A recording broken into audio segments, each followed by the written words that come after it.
We were on majoritarianism in Sri Lanka. We had done till here.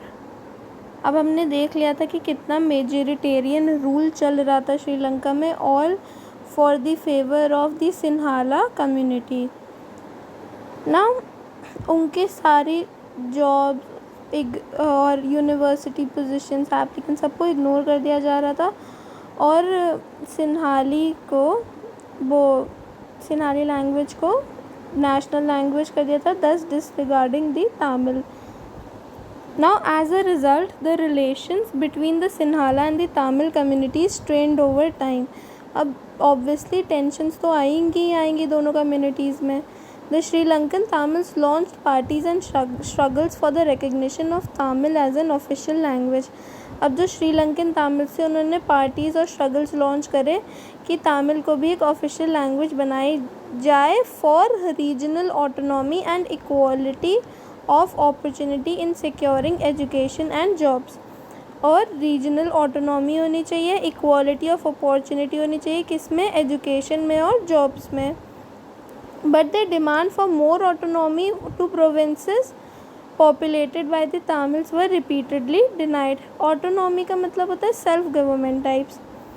तो अगर वो मतलब जहाँ पे भी तामिल पॉपुलेटेड थी वो वहाँ पे सेल्फ गवर्नमेंट बनाना चाहते थे, पर ये रिक्वेस्ट डिनाई कर दी जा रही थी. By 1980, several political organizations were formed demanding an independent Tamil Elam state in northern and eastern parts of Sri Lanka. मतलब जहाँ पर श्रीलंकन तामिल्स मोर पॉपुलेटेड थे वहाँ पे. The distrust between the two communities turned into wide spread conflict.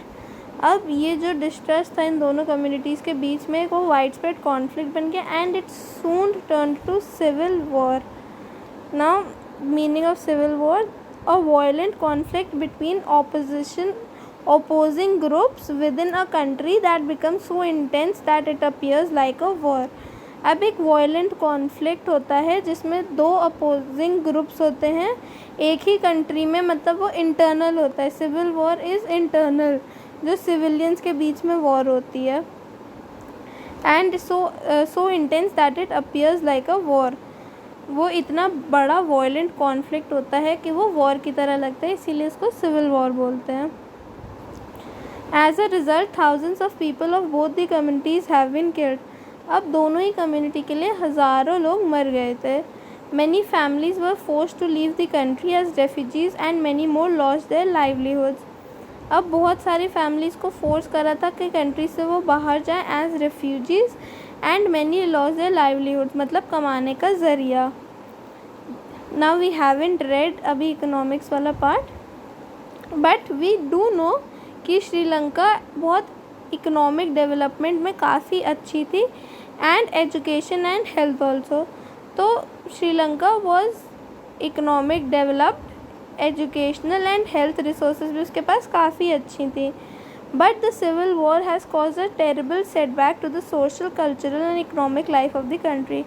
पर civil war के बाद इस कंट्री को एक सेटबैक, मतलब ये जिस रेट से बढ़ रही थी वो थोड़ा सा कम हो गया, वो पीछे की तरफ चला गया था in the terms of social, cultural and economic spheres. Now coming to accommodation in Belgium. The Belgium leaders took a different path. अब यहाँ श्रीलंका में तो civil war it led all these results जो हमारे ऑल दीज फैक्टर्स जो भी हमने पहले पढ़े थे मेजॉरिटेरियन रूल में, वो उसने क्या लीड करा? सिविल वॉर पर बेल्जियम ने एक दूसरा तरीका लिया था. They recognize the existence of regional differences and cultural diversities. उन्होंने देखा कि बहुत रीजनल डिफरेंस भी और कल्चरल डाइवर्सिटी, मतलब कल्चरली भी सब डिफरेंट है. Between 1970 and 1993 they amended the constitution 4 times so as to work out an arrangement that would enable everyone to live together within the same country. अब 1970 to 1993 मतलब 33 years में उन्होंने 4 बार constitution में amends करे कि एक वो ऐसा अरेंजमेंट ला पाए जो सबके लिए सही हो, जो सबके लिए बेनिफिशियल हो और सब एक कंट्री में रह सकें साथ साथ. The arrangement they worked out is different from any other country and is very innovative. अब ये जो अरेंजमेंट था वो बहुत डिफरेंट था हर कंट्री से और बहुत इनोवेटिव भी था. Here are some elements of the Belgian model. अब क्या है उसके एलिमेंट्स?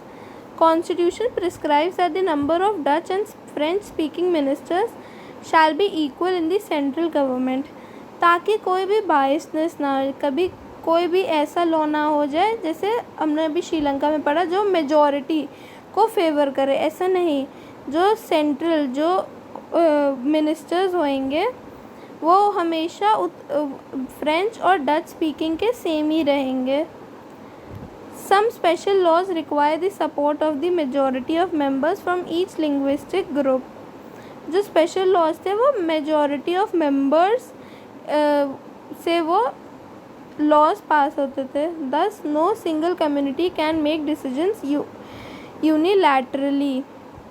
अब कोई भी सिंगल कम्युनिटी डिसीजन नहीं ले सकती थी. अगर सपोज करो अगर फ्रेंच स्पीकिंग ज़्यादा होते तो फ्रेंच के फेवर, फ्रेंच स्पीकिंग पीपल के फेवर में डिसीजन जाता. अगर डच स्पीकिंग होते तो डच स्पीकिंग के फेवर में जाता. बट अगर दोनों को हाफ हाफ कर जाए और तब मेजॉरिटी का देखा जाए तो then it will be the best for the community, because वो बायस्ड नहीं होगा डिसीजन और किसी भी एक के पास पावर नहीं रहेगी, किसी भी एक कम्युनिटी के पास पावर नहीं है. Both are equal. Many powers of the central government have been given to state governments of the two regions of the country. और बहुत सारी पावर सेंट्रल गवर्नमेंट्स को दे दी गई थी. Many powers of the central government have been given to the state governments of the two regions of the country. बहुत सारी central की powers दे गई थी स्टेट गवर्नमेंट दोनों रीजन्स की. The state governments are not subordinate to the central government. हमारे में central government is higher than the state government, but उनके में central government is lower than the state government. मतलब state government ज़्यादा ऊंची हैं सेंट्रल गवर्नमेंट से. Brussels has a separate government in both the communities have equal representation. अब Brussels में भी सेपरेट गवर्नमेंट है दोनों कम्युनिटीज़ की जो इक्वल रिप्रेजेंटेशन है, मतलब इक्वली है, कोई ज़्यादा कोई कम नहीं है. The French speaking people accepted equal representation in Brussels because the Dutch speaking community has accepted equal representation in the central government. अभी तक हमने देखा था कि ब्रुसेल्स में फ्रेंच वाले ज़्यादा थे और बाकी उसमें डच वाले ज़्यादा थे बाकी की कंट्री में. तो अब क्या हुआ, फ्रेंच ने एक्सेप्ट करा equal representation in the one second Brussels में, एंड बाकी डच वाले ने एक्सेप्ट करा इक्वल रिप्रेजेंटेशन सेंट्रल गवर्नमेंट में. सो हर जगह इक्वल रिप्रेजेंटेटिव थे. अब यहाँ पे कोई भी यूनिलैटरल लॉ पास नहीं हो सकता था. किसी एक के पास भी मतलब किसी एक कम्युनिटी के पास पूरी पावर नहीं थी. Everybody was equal in every, चाहे वो सेंट्रल पे हो चाहे वो स्टेट लेवल पर हो. Apart from the central and the state government there is the third kind of government. This community government is elected by people belonging to one language community, Dutch, French and German speaking, no matter where they live. अब central और state government के अलावा एक third kind of government थी. इस government को बोलते थे कम्युनिटी गवर्नमेंट, जो इलेक्ट करती थी बाय द पीपल. अब ये पीपल कौन थे? Belonging to one language community, that is the Dutch, French and German speaking. और कोई मैटर नहीं करता था कि वो कहाँ पे रहते हो. This government has the power regarding cultural, educational and language related issues. अब इस गवर्नमेंट के पास कौन से पावर्स थे? powers regarding cultural, educational and language related issues. You might find the Belgium model very complicated. It indeed is very complicated even for people living in Belgium. But these arrangements have worked well so far. They helped to avoid civic strife between the two major communities and a possible division of the country on linguistic lines. When many countries of Europe came together to form the European Union, Brussels was chosen as its headquarters. अब देखा जाए तो Brussels का जो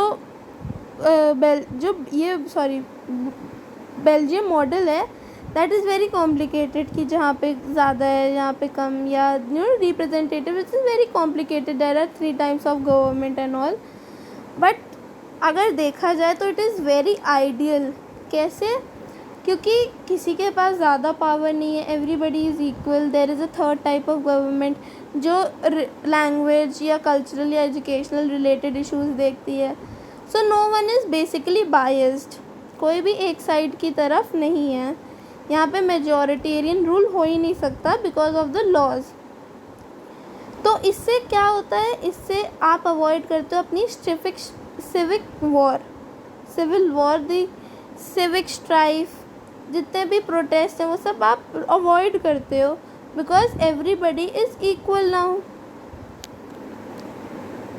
और जब European Union बनी थी तो Brussels was chosen as its head quarters.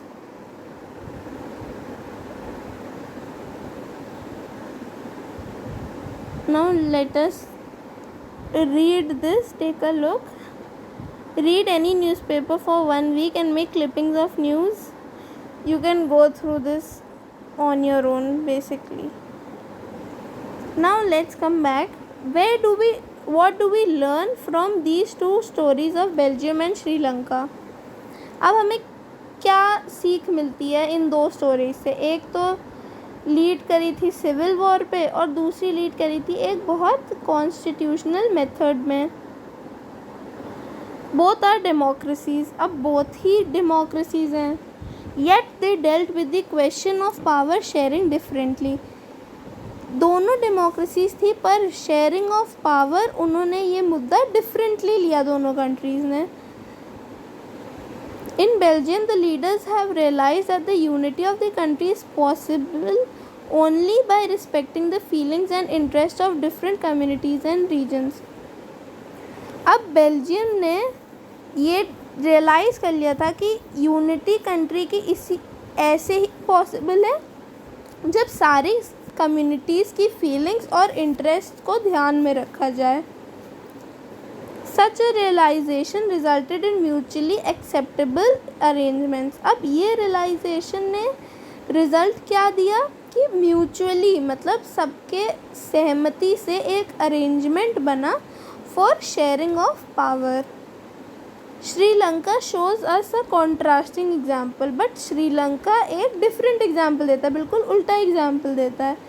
वो हमें show करता है कि एक majority community जो है वो अगर फोर्स करना चाहे अपना dominance over others and refuses to share power, it can undermine the unity of the country. अब श्रीलंका में जब मेजॉरिटी ने अपना डोमिनेंस अपना रूल दिखाना चाहा तो उसने अल्टीमेटली क्या रिज़ल्ट आया? उससे ये रिज़ल्ट आया कि जो यूनिटी थी वहाँ की वो ख़त्म हो गई. कंट्री एक बैक स्टेप ले ली क्योंकि दोनों कम्युनिटीज़ के बहुत लोग मारे गए थे which resulted in civil war. अब वॉर के तो बहुत ही ज़्यादा नेगेटिव इम्पैक्ट्स होते हैं. तो जो इकोनॉमिक डेवलपमेंट थी उससे भी काफ़ी पीछे चली गई. तो there were many negative impacts.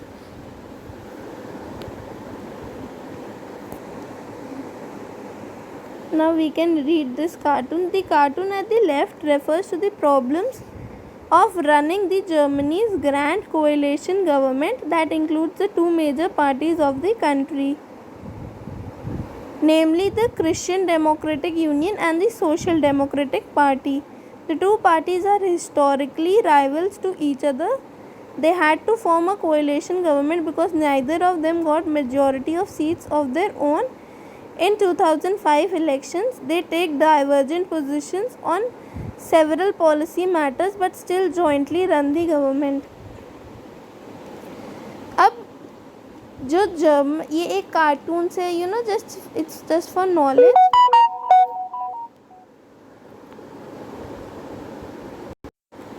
Normally गाड़ीज़ का सिर्फ एक ही स्टीयरिंग व्हील होता है and the steering wheel is चलाता कौन है? द ड्राइवर, जो चाहता है कि वो गाड़ी को कहाँ पे लेके जाए, अपनी डेस्टिनेशन पे लेके जाता है. बट जर्मनी में दो गवर्नमेंट्स, एक कोएलिशन गवर्नमेंट होने के कारण यहाँ पे 2 स्टीयरिंग व्हील है. इट्स बेसिकली अ मेटामॉर्फिज्म कि कैसे मतलब कितना अनस्टेबल है उनकी पॉलिसीज़. वो हर बार दूसरे पॉलिसीज़ निकालते हैं. They are historical rivals and they take divergent policies on several policy matters but still jointly run the government. पर तो भी एक ही गवर्नमेंट चलाते हैं. Now coming to why power sharing is desirable. Power sharing desirable क्यों है? Thus 2 different sets of reason can be given in favor of power sharing. 2 different sets हैं जो रीज़न करे जा सकते हैं कि पावर शेयरिंग के एडवांटेज पर. पहला, power sharing is good because it helps to reduce the power sharing is good because it helps to reduce the possibility of conflict between social groups. अब पावर शेयरिंग से क्या होता है? वो possibility reduce कर देता है कि लड़ाई हो 2 सोशल ग्रुप्स के बीच में. अगर श्रीलंका में पावर शेयरिंग कर दी जाती, माइनॉरिटी को भी पावर दी जाती, तो कभी सिविल वॉर होती ही नहीं. बेल्जियम ने इसको समझ लिया, तभी उसने अपनी यूनिटी को बिखरने से पहले ही उसने पावर शेयरिंग के अपने एलिमेंट्स निकाले.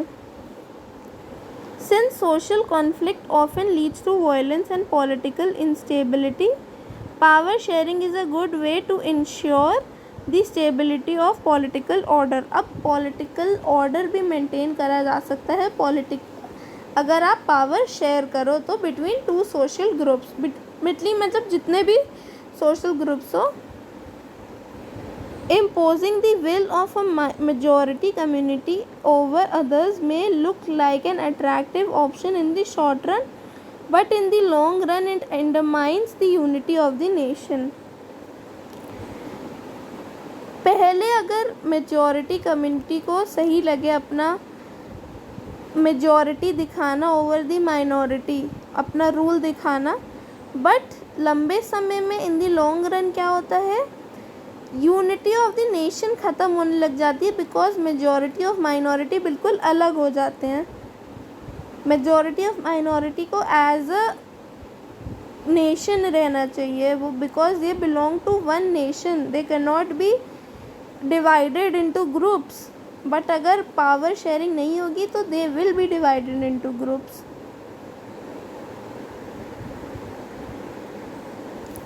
Tyranny of the majority is not just oppressive for the minority, it often brings ruin to the majority as well. Tyranny means cruel government rule. तो अगर गवर्नमेंट बहुत क्रूअल है या ऑप्रेसिव है तो उसको हम बोलते हैं अ टायरेंट फॉर्म ऑफ गवर्नमेंट, और रूल ऑफ गवर्नमेंट को टायरनी बोलते हैं. Tyranny of the majority is not just oppressive for the minority, it often brings ruin to the majority as well. अब जो टायरनी होती है मेजॉरिटी की, वो माइनॉरिटी के लिए ही डिसएडवांटेज नहीं होती है, बट वो रुइंस मतलब डिसएडवांटेजेस मेजॉरिटी को भी लाती है. There is a second, deeper reason why power sharing is good for democracies. Second reason why power sharing is good for democracies. Power sharing is the very spirit of democracy. A democratic rule involves sharing of power with those affected by its exercise and who have to live with its effects. अब power sharing जो है is the very spirit of democracy, मतलब like it's a part of democracy. और democratic rule क्या होता है? Democratic rule वो होता है कि उनको पावर दी जाए जो इसके इम्प्लीमेंटेशन, मतलब इसका अगर इसको अप्लाई करा जाए उससे इफ़ेक्ट हो, जो जिनको इसके इफ़ेक्ट्स से के साथ रहना पड़े।